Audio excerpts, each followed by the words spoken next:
ನಮಸ್ಕಾರ ಸ್ನೇಹಿತರೆ, ಜುಲೈ ಕೊನೆವರೆಗೂ ಈ 4 ರಾಶಿಯವರು ಸ್ವಲ್ಪ ಜೋಪಾನ. ಮಂಗಳ ಕೇತುವಿನಿಂದ ಕಂಟಕ ಫಿಕ್ಸ್ ಎನ್ನುತ್ತೆ ಜ್ಯೋತಿಷ್ಯ ಶಾಸ್ತ್ರ.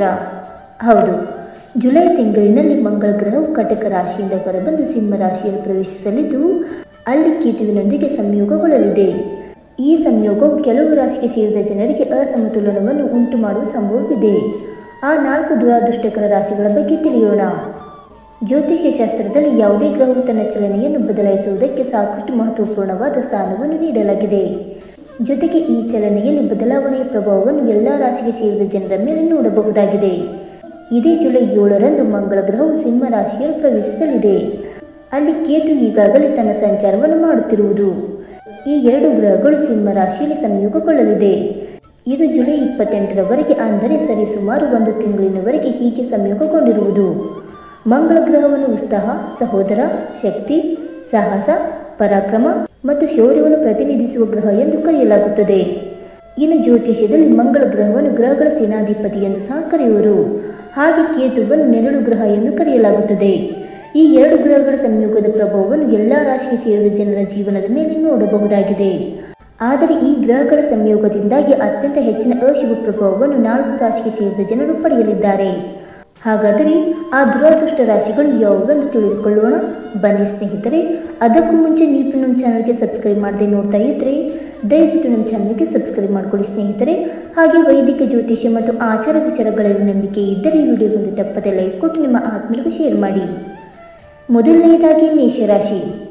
ಮಂಗಳ ಮತ್ತು ಕೇತು ಗ್ರಹಗಳ ಸಂಯೋಗವು ಮೇಷರಾಶಿಗೆ ಸೇರಿದ ಜನರ 5ನೇ ಮನೆಯಲ್ಲಿ ರೂಪುಗೊಳ್ಳಲಿದೆ.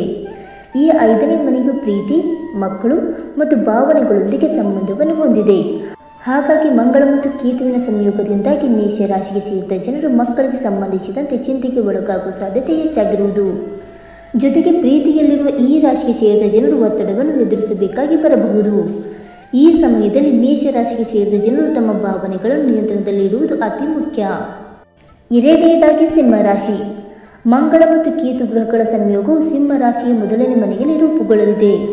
ಈ ಮೊದಲನೇ ಮನೆಯು ಮನಸ್ಸು, ಮಾನಸಿಕ ಆರೋಗ್ಯ, ಸಾಮಾಜಿಕ ಜೀವನ ಮತ್ತು ವೈವಾಹಿಕ ಜೀವನದೊಂದಿಗೆ ಸಂಬಂಧವನ್ನು ಹೊಂದಿದೆ.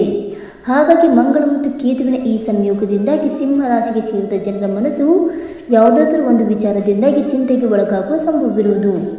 ಇದರಿಂದಾಗಿ ಸಿಂಹ ರಾಶಿಗೆ ಸೇರಿದ ಜನರ ಮಾನಸಿಕ ಶಾಂತಿ ಹದಗೆಡುವ ಸಾಧ್ಯತೆ ಬಹಳಷ್ಟು ಹೆಚ್ಚಾಗಿರಲಿದೆ. ಜೊತೆಗೆ ಮಾನಸಿಕ ಮತ್ತು ವೈವಾಹಿಕ ಜೀವನಕ್ಕೆ ಸಂಬಂಧಿಸಿದಂತೆ ಸಿಂಹ ರಾಶಿಗೆ ಸೇರಿದ ಜನರು ಸಾಕಷ್ಟು ಏರಿಳಿತಗಳನ್ನು ಎದುರಿಸಬೇಕಾಗಿ ಬರಬಹುದು. ಮೂರನೆಯದಾಗಿ ಕನ್ಯಾ ರಾಶಿ.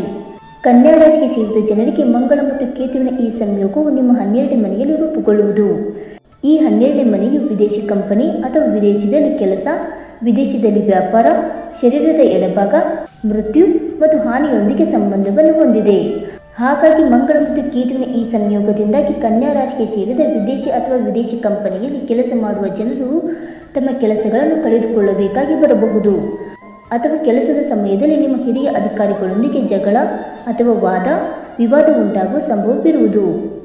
ಈ ಸಮಯದಲ್ಲಿ ಕನ್ಯಾ ರಾಶಿಗೆ ಸೇರಿದ ಜನರು ತಮ್ಮ ಶರೀರದ ಎಡಭಾಗದಲ್ಲಿ ಯಾವುದಾದರೂ ಒಂದು ರೀತಿಯ ಆರೋಗ್ಯ ಸಮಸ್ಯೆ ಅಥವಾ ರೋಗಗಳಿಂದ ಹೆಚ್ಚು ತೊಂದರೆಗೆ ಒಳಗಾಗುವ ಸಂಭವ ಇರುವುದು.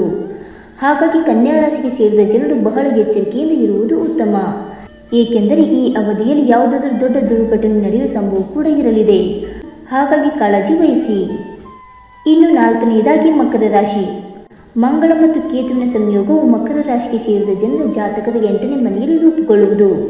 ಈ 8ನೇ ಮನೆಯು ಪರಿವರ್ತನೆ, ದುರ್ಘಟನೆ, ಆಯಸ್ಸು ಮತ್ತು ಹೊಟ್ಟೆಗೆ ಸಂಬಂಧಿಸಿದ ಅಂಗಗಳೊಂದಿಗೆ ಸಂಬಂಧವನ್ನು ಹೊಂದಿದೆ. ಹಾಗಾಗಿ ಮಂಗಳ ಮತ್ತು ಕೇತುವಿನ ಈ ಸಂಯೋಗದಿಂದಾಗಿ ಮಕರ ರಾಶಿಗೆ ಸೇರಿದ ಜನರು ಹಠಾತ್ ಯಾವುದಾದರೂ ವಿದೇಶಿ ಪ್ರವಾಸಕ್ಕೆ ತೆರಳಬೇಕಾಗಿ ಬರಬಹುದು. ಈ ರಾಶಿಗೆ ಸೇರಿದ ಜನರು ಮಂಗಳ ಮತ್ತು ಕೇತುವಿನ ಸಂಯೋಗದ ಸಂದರ್ಭದಲ್ಲಿ ಬಹಳ ಎಚ್ಚರಿಕೆಯಿಂದಿರುವ ಅವಶ್ಯಕತೆ ಬಹಳ ಹೆಚ್ಚಾಗಿ ಇರುವುದು. ಹಾಗೆ ಸೊಂಟದಿಂದ ಕೆಳಗಿನ ಭಾಗ ಅಂದರೆ ಕಾಲುಗಳು ಇತ್ಯಾದಿಗಳಲ್ಲಿ ಸಮಸ್ಯೆ ಎದುರಾಗುವ ಸಾಧ್ಯತೆ ಇದೆ. ಹಾಗಾಗಿ ಹೆಚ್ಚು ಕಾಳಜಿ ವಹಿಸುವುದು ಒಳ್ಳೆಯದು. ಸ್ನೇಹಿತರೆ, ಮೇಲೆ ಹೇಳಿರುವ 4 ರಾಶಿಗಳಾದ ಮೇಷರಾಶಿ, ಸಿಂಹರಾಶಿ, ಕನ್ಯಾ ರಾಶಿ ಮತ್ತು ಮಕರ ರಾಶಿಗೆ ಸೇರಿದ ಜನರಲ್ಲಿ ನಿಮ್ಮ ರಾಶಿಯು ಒಂದಾಗಿದ್ದರೆ ಇದೇ ಜುಲೈ 7ರಂದು ಸಿಂಹ ರಾಶಿಯನ್ನು ಪ್ರವೇಶಿಸಲಿರುವ ಮಂಗಳನೊಂದಿಗೆ ಕೇತು ಗ್ರಹವು ಸಂಯೋಗಗೊಳ್ಳಲಿದ್ದು ಇದು ಜುಲೈ 28ರವರೆಗೆ, ಅಂದರೆ ಸರಿಸುಮಾರು 1 ತಿಂಗಳವರೆಗೆ ಇರಲಿದ್ದು ಇದರಿಂದಾಗಿ ನಿಮಗೆ ಅಪಾಯ ಉಂಟಾಗುವ ಸಂಭವ ಎದುರಾಗಲಿದೆ. ಹಾಗಾಗಿ ಈ ಅವಧಿಯಲ್ಲಿ ನೀವು ಮುನ್ನೆಚ್ಚರಿಕೆ ಕ್ರಮಗಳನ್ನು ವಹಿಸುವ ಮೂಲಕ ಸಾಕಷ್ಟು ಗಮನ ನೀಡುವುದು ಉತ್ತಮ. ಇದರಿಂದಾಗಿ ಹೆಚ್ಚಿನ ಅಪಾಯವನ್ನು ತಪ್ಪಿಸಬಹುದಾಗಿದೆ ಹಾಗೂ ಸಂತೋಷದ ಜೀವನ ನಿಮ್ಮದಾಗುವುದು. ಸ್ನೇಹಿತರೆ, ಈ ಮಾಹಿತಿ ನಿಮಗೆ ಇಷ್ಟವಾಯಿತಾ? ಇಷ್ಟವಾಗಿದ್ದರೆ ವಿಡಿಯೋಗೊಂದು ಲೈಕ್ ಮಾಡಿ, ಶೇರ್ ಮಾಡಿ. ಹಾಗೆ ನಿಮ್ಮ ಅನಿಸಿಕೆ ಮತ್ತು ಅಭಿಪ್ರಾಯಗಳನ್ನು ತಪ್ಪದೆ ಕಮೆಂಟ್ ಮೂಲಕ ತಿಳಿಸಿ. ಸ್ನೇಹಿತರೆ, ವಿಡಿಯೋ ನೋಡಿದ್ದಕ್ಕಾಗಿ ಧನ್ಯವಾದಗಳು. Thank you so much.